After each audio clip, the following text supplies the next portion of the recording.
InState Charleston Riverdogs is back for another exciting season beginning on April 8th. Today, I talk one-on-one with the president and general manager of the Charleston Riverdogs, Dave Echols, for a preview of this season for this edition of Quintin's Close-Ups. And if you haven't already, subscribe to my YouTube channel and like Quintin's Close-Ups on Facebook.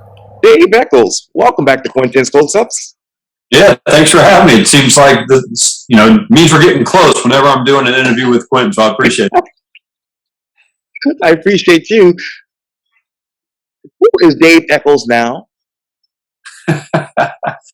Same guy I've always been, I hope. Just this year we've got a championship ring to show around, so we're looking forward to repeating and are doing our best to repeat. So season's right around the corner. We get started April 8th, and I think that makes me the same guy, just excited for baseball. So we're ready. You're ready. How ready are you guys for this particular season? Well, I mean, we're hopefully waiting to get past any last-minute curveballs by Major League Baseball or CDC or the city. So we think we're getting past that point, and so to me, that means we'll be ready because we'll be. I hate to use that cliche that a lot of people are using, but back to normal, I guess. There'll be no attendance restrictions. There'll be no, 6 feet apart. Fans aren't going to be required to wear masks, those sort of things. So as long as, knocking on wood, that holds true, then we'll be opening the gates to what people have traditionally seen and expected when they come out to the Joe. And we're believing God for a good season and all of the, back to normal things to happen. But when did the Riverdogs get back to normal? Well, when we finished last season with the championship, which was truly the first one. Well, it was an exciting time, first time in 99 years. So we kind of turned the page from there, and it looked like things were getting a little bit back to normal once the season ended.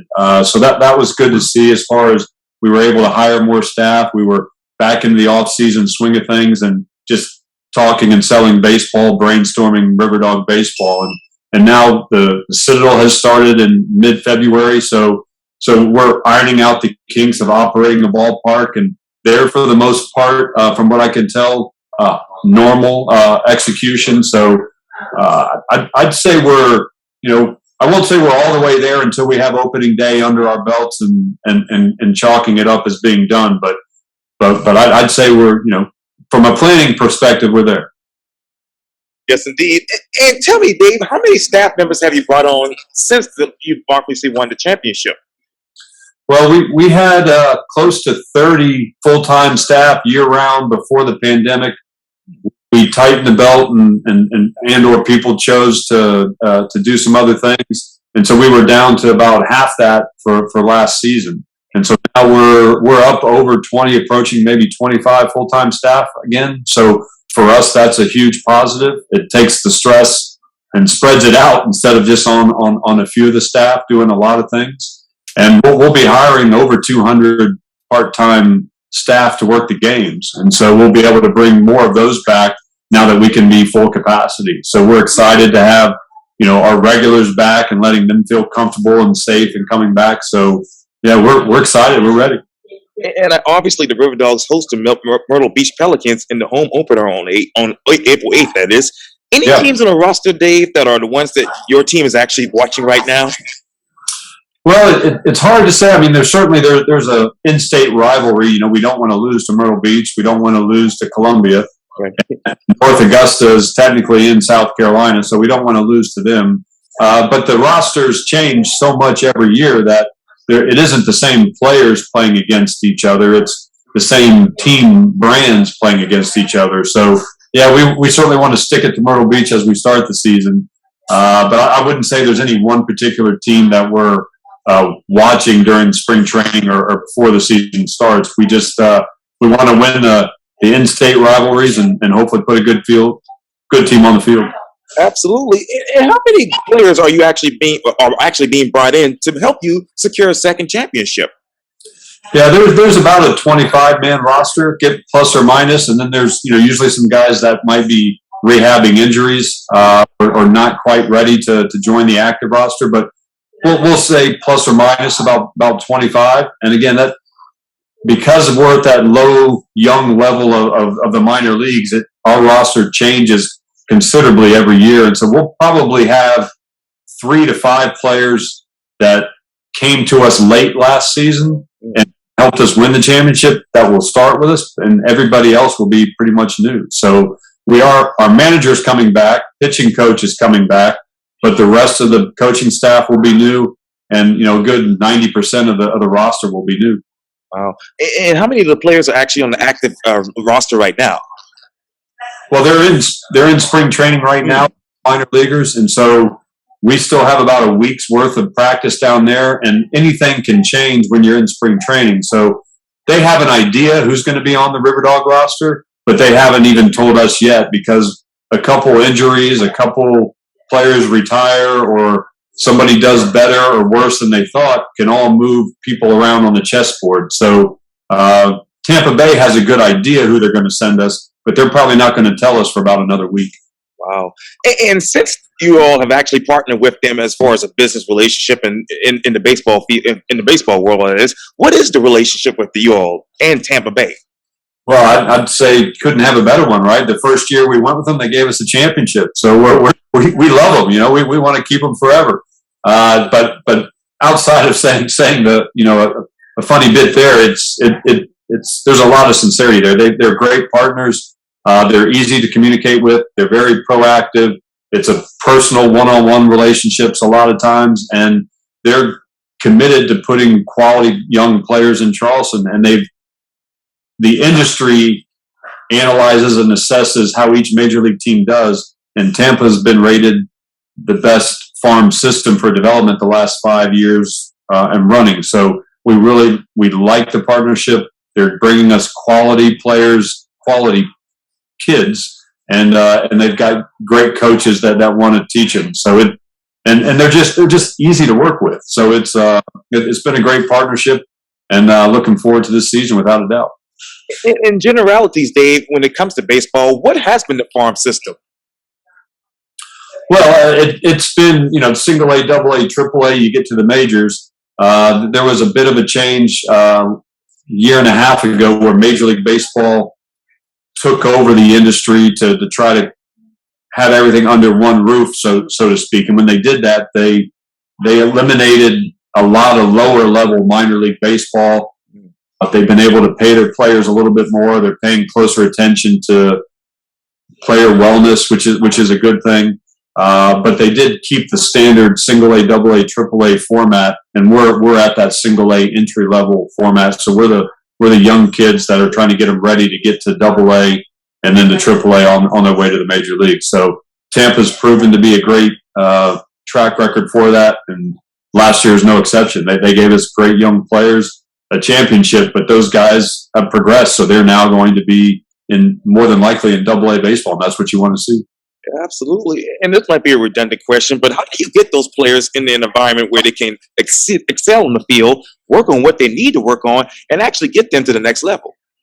Yeah, and that's a great question, because when you look at a minor league, you've got to help get them to the major leagues, right? But it's everything. You're looking at the holistic approach, because you're not just saying, how do you hit a 2-2 curveball to the opposite field to advance the runner? You're looking at, a lot of times these are 18 to 22-year-old kids who've never been on their own before. So they're learning how to be a professional athlete. They're learning how to be on their own. They're learning how to cook for themselves, how to interact with roommates, how to interact with fans. They're asked to do a lot on their own. And some of these kids are coming from Central America, Venezuela, Dominican, never speak English, never been on their own, never been out of their country. And they've got to learn how to, order food. They've got to learn how to go to the grocery. They've got to learn how to speak English. They've got to, learn how to sign an autograph, not like sign, but interact with a fan to sign autographs and to be a part of our community outreach. And when you do that, that helps prep you for when you become a major league ball player, because all of that is heightened even more so. So it's a lot to throw at them. And so they've got to have great coaching staff. They've got to have a great fan base, which we feel we have. They've got to have a really nice field to practice on, which we think we have. And Tampa's way of teaching has proven to be successful to develop them. So our job is to just not get in the way, I guess. Oh, yeah, I completely agree with that. And obviously, the COVID protocols are out of the way right now. So, what will be the fan experience at the Riverdogs? Well, we hope, alluding to earlier, we hope normal, right? But the Riverdog normal, which means you got to expect the unexpected. You're coming to be entertained. If you want to sit in your seat and just watch a baseball game, you can do that. If you want to come out and enjoy the food and the atmosphere, that's what we're all about, right? If you want to come out and participate in the fun promotions, we want you to do that. So, whether you're coming for the Thirsty Thursdays, the fireworks on Fridays, the giveaways, or the unique promotions, or the jerseys that we're going to unveil, we're bringing all that back because we can.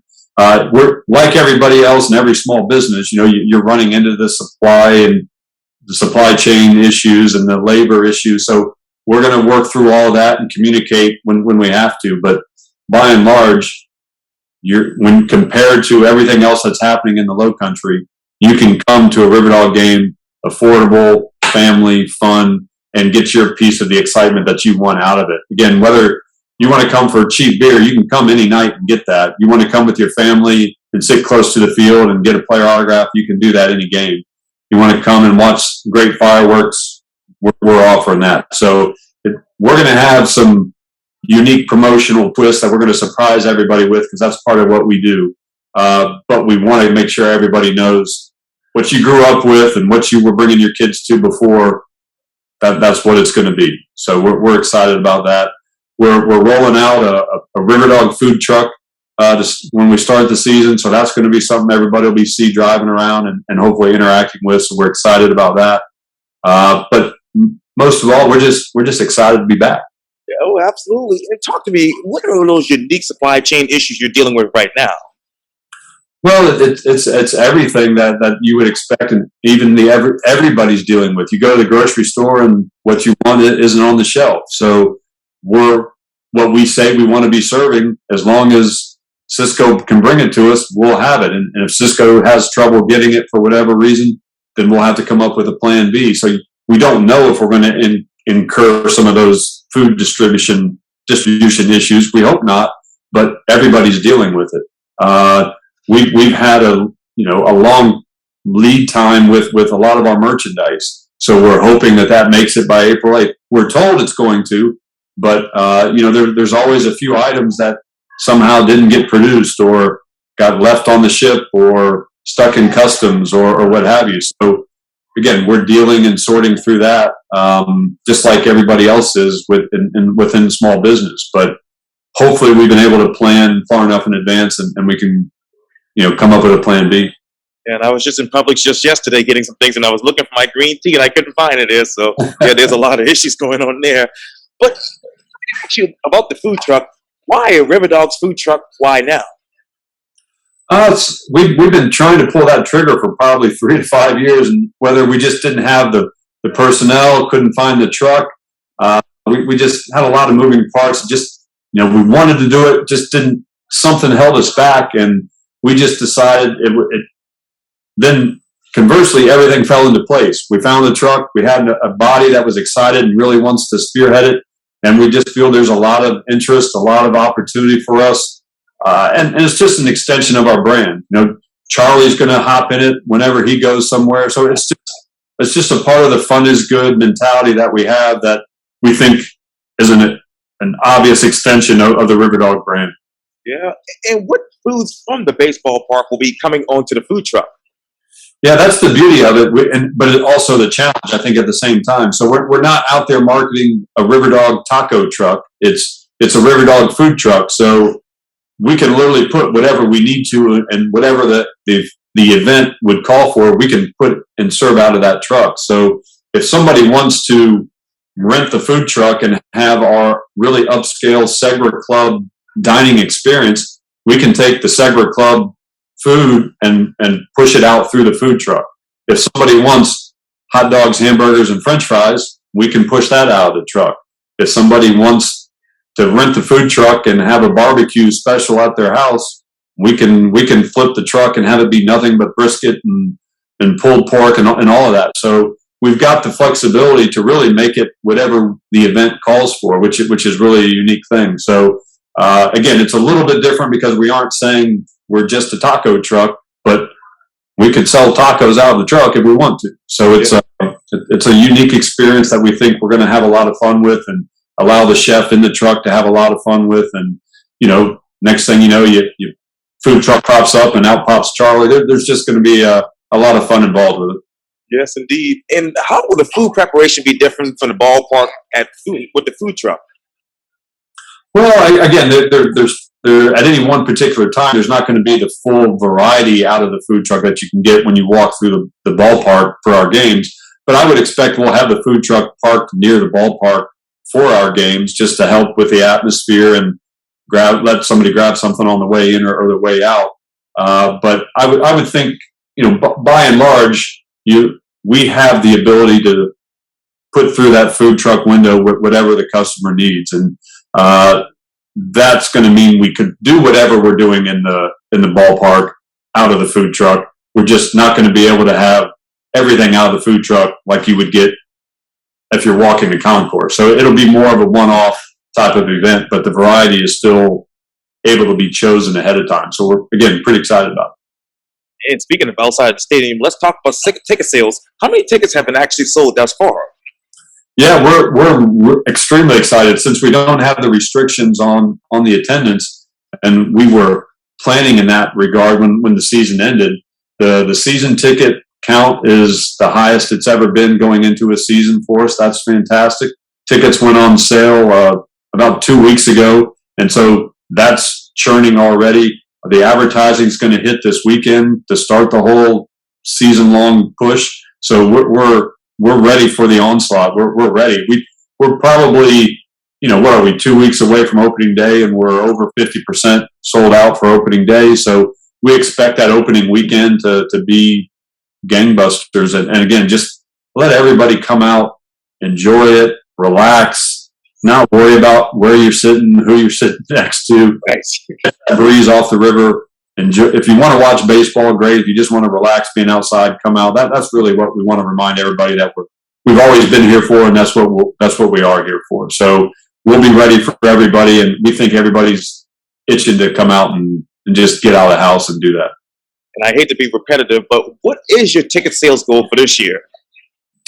Well, every year is to do better than the previous one, and with plus or minus 5,000 seats in the ballpark, and last year I think we were averaging, we had the restriction issues, so we were averaging right around maybe just a shade under 4,000 fans a game last year, and then obviously 20 there were no games, so 19 we were probably a little over 4,000.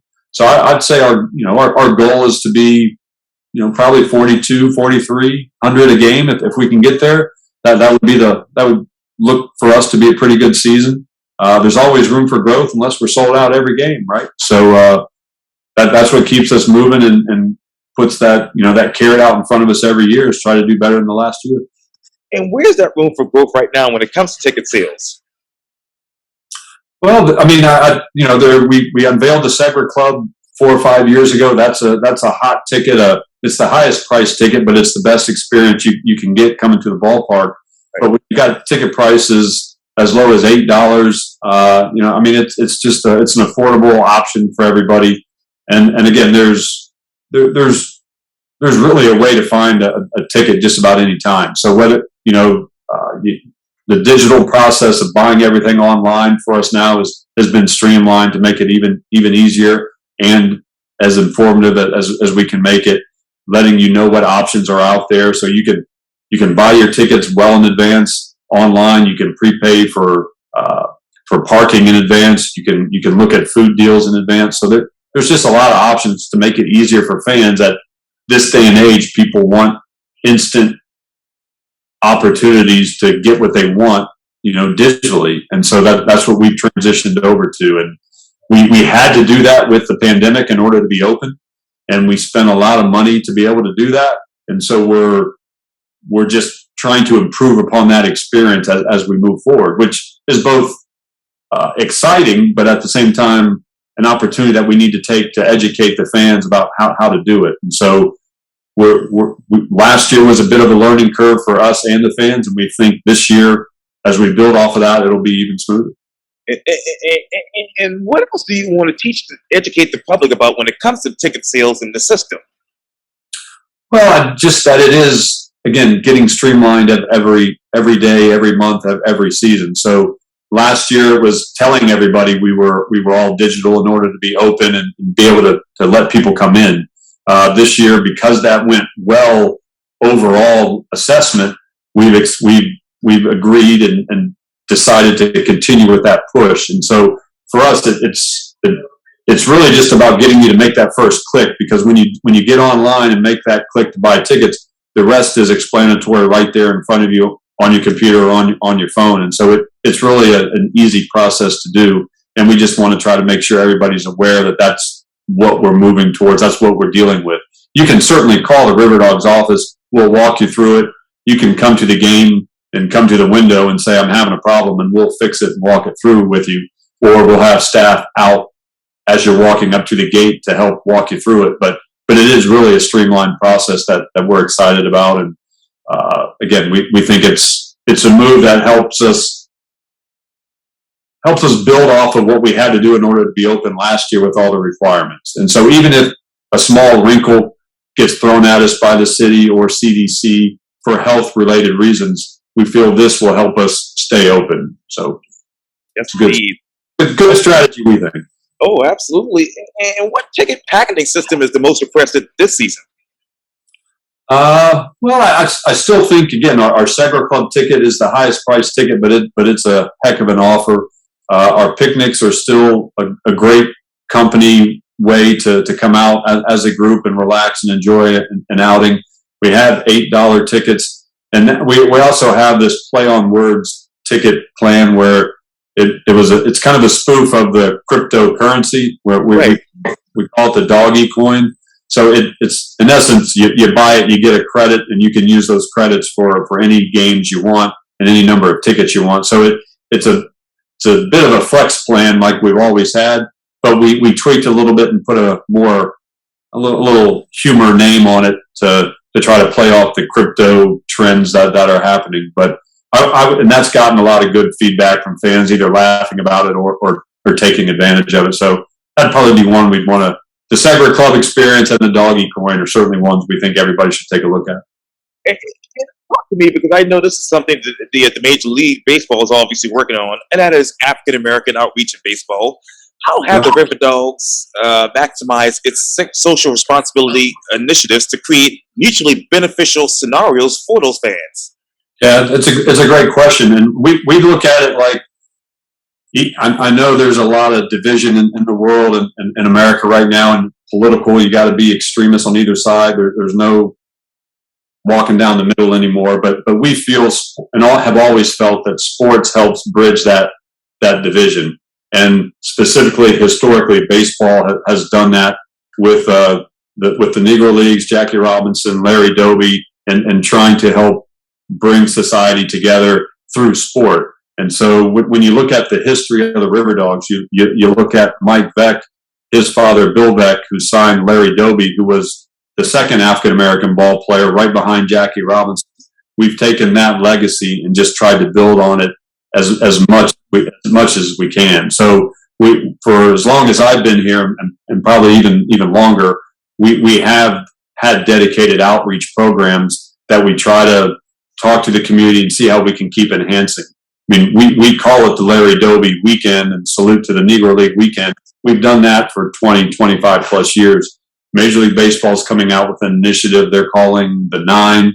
So that's a play off Jackie Robinson. So there's things like that we're working with Major League Baseball on. Chris Singleton has come to work for us over the last 3 or 4 years, and his face to youth sports is off the charts. His message, not just of love is greater than hate, but his message of trying to promote the game of baseball to kids is just never seen that amount of enthusiasm and energy in a young man to want to do that. Well, he's on the Riverdogs staff.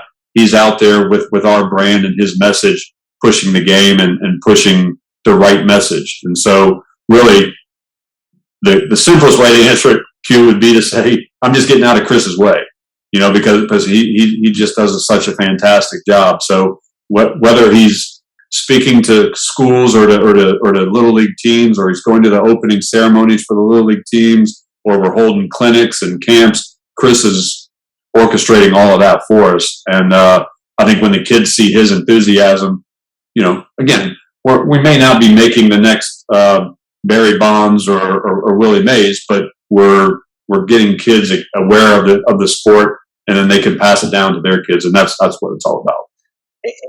Does baseball effectively market, obviously, its African American stars? Yeah, that's certainly been a hot topic of discussion when you compare the major league sports and maybe the big three sports: baseball, football, and basketball. Football and basketball have, over the last 10, 15 years or so, done a better job of marketing the individual best players. And in those sports, those are traditionally African-American athletes. So baseball has probably lagged behind in that regard. So I think they're still trying to figure it out. This initiative that they're coming out with, called the 9, is probably a step in that process. The legacy that they're enhancing about Jackie Robinson is a part of that process. There is a concentrated effort to enhance the RBI programs, and revitalizing baseball in the inner cities. Charleston has a program. I think Coach LaRon Johnson runs those. We have a great relationship with Coach, so we try to help that program as much as we can through clinics and donations and access to the kids to come to games. So I think baseball does a lot. They just haven't done a good job of telling everybody what they're doing. And so I'm looking forward to hopefully that changing. And honestly, I think they could learn a lot from what we're doing with Chris. And how many African American athletes do you want the minor league to bring to the Charleston Riverdogs? Well, I think if we start with the youth to get excited about the sport, and they're choosing to play that sport as they grow up, then the talent will be there to choose from. I can't even remember the breakdown of last year's roster, whether that we had heavy Dominican. So I'd say that was probably a well-diverse team last year that Tampa Bay gave us. So it'd be interesting to see what transpires this year, since it does turn over year to year.